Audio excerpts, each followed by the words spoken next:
শেখ হাসিনা পালিয়েছেন 5 তারিখে। যে শেখ হাসিনা তার যুবলীগ ছাত্রলীগকে নানা প্রলোভন দিয়েছেন, আশ্বাস দিয়েছেন, তোমরা নামো, তোমরা প্রতিহত করো। প্রতিহত মানে তোমরা গুলি করো, তোমরা হত্যা করো, এর ফ্রি লাইসেন্স দিয়েছেন শেখ হাসিনা।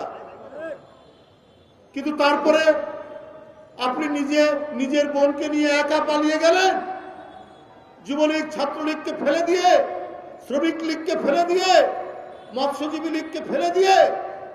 হাই আপনি নেত্রী, নিজের জীবন বাঁচাতে আপনি নিজে পালিয়ে চলে গেলেন, আর যাদেরকে দিয়ে আপনি হত্যা করালেন, জীবন কেড়ে নিলেন গণতান্ত্রিক কর্মীদের। সেই সমস্ত পুলিশ কর্মকর্তা 2-1 জন পালিয়েছে, সবগুলোকে রেখে দিয়ে আপনি পালিয়েছেন।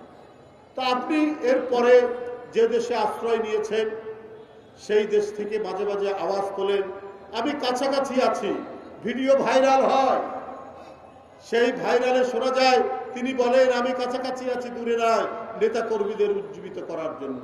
কিন্তু আর আগের মতো তিনি আর সাড়া পান না। 2-1টা দুর্বৃত্ত তো আছেই, এই দুর্বৃত্তদেরকে তিনি আশকারা দেন, তুমি মারো, প্রতিহত করো, হত্যা করো।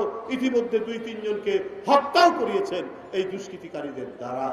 ডোনাল্ড ট্রাম্প নাকি বলেছে শেখ হাসিনা এখনো প্রধানমন্ত্রী বাংলাদেশে।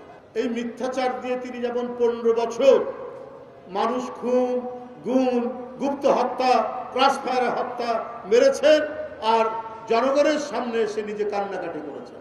তিনি ঘাতক, তিনি কসাই, তিনি হত্যাকারী, তিনি নরপিশাচ, কিন্তু জনগণের কাছে এসে অভিনয় করেন, মাঝে মাঝে চোখ দিয়ে পানি ফেলে।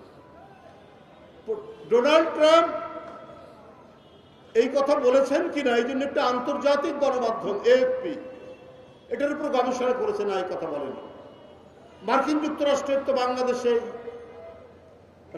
আছে, এমবেসি আছে, তারাও তো কেউ বলেনি।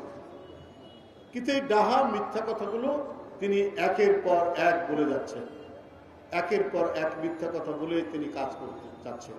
কিন্তু উনি কোন মুখ নিয়ে এই দেশে আসবেন